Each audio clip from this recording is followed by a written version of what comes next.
Tapatang, Gutang at Renz Abando. Panoorin natin. Parehas nagpasiklab ang dalawang Pinoy nito sa game na to. Lalo na si Renz Abando. Halina't panoorin natin ang labanan ng dalawang Pinoy.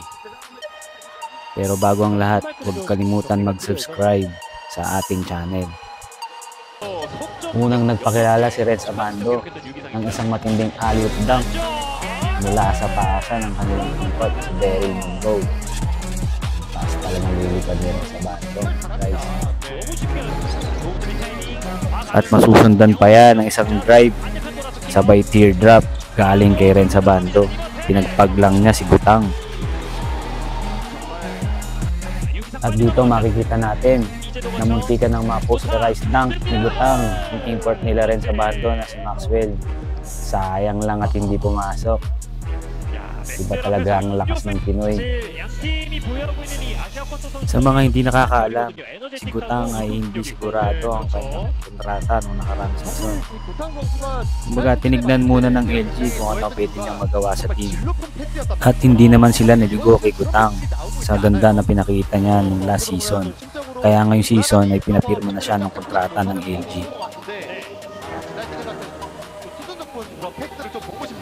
At commercial break muna tayo, guys. Sa mga hindi pa po nakaka-subscribe dyan, paki-like and subscribe naman po ang ating channel. Maraming salamat po.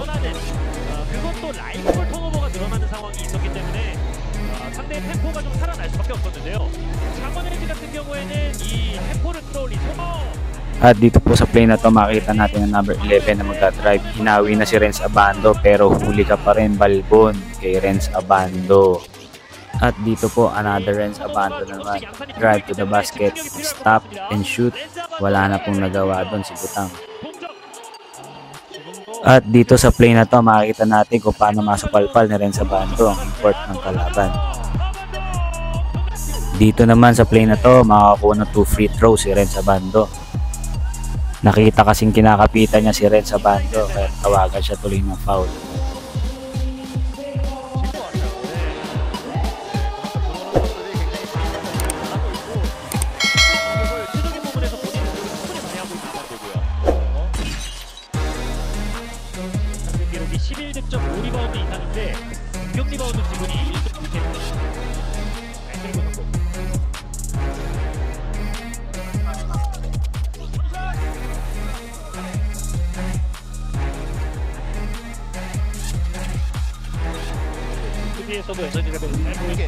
At ito, another signature move na naman ni Renz Abando.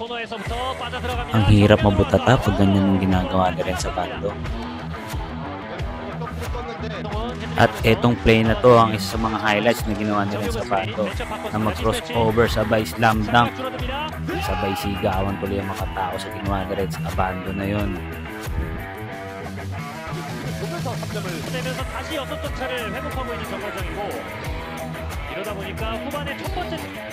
Makikita natin dito sa play na to ng mga posterized dunk ni Gutang si Renz Abando. Sabay flex ng muscle si Gutang. Renz Abando pa naman yung mapoposterized dunk mo. Siyempre masisiyahan ka sa gawa mo na yun. Binawian naman kaagad ni Renz Abando si Gutang ang isang end one play. Sabay flex din ng muscle. Iba talaga lakas ng mga Pinoy. Kahit saan magpunta, mapa Japan, Korea, Amerika, siguradong magpapakitang gilas. Yan ang lakas ng mga Pinoy. Hindi lang naipasok ni Renz ang bonus free throw niya.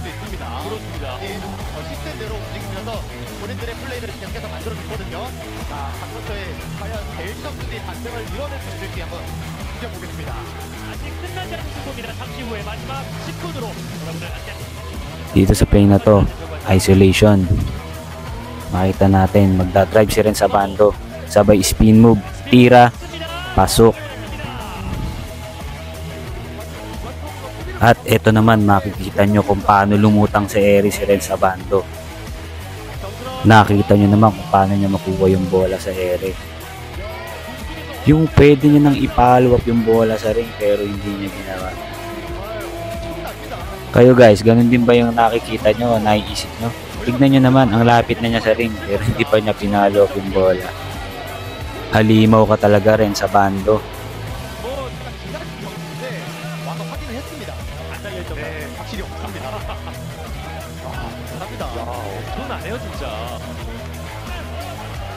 Etong dalawang free throws na to ang huling magiging shoot ni Renz Abando.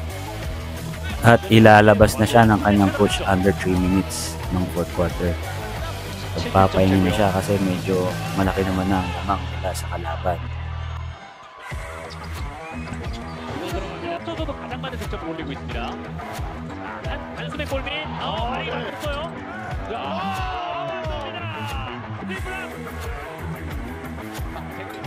Sana nag-enjoy kayo sa ating highlights video. Huwag po kayong magsasawang suportahan ng ating channel. Maraming salamat po sa inyo lahat. And God bless po. 85-71 ang naging ending score. Nanalo ang Anyang Red Booster, team ni Renz Abando.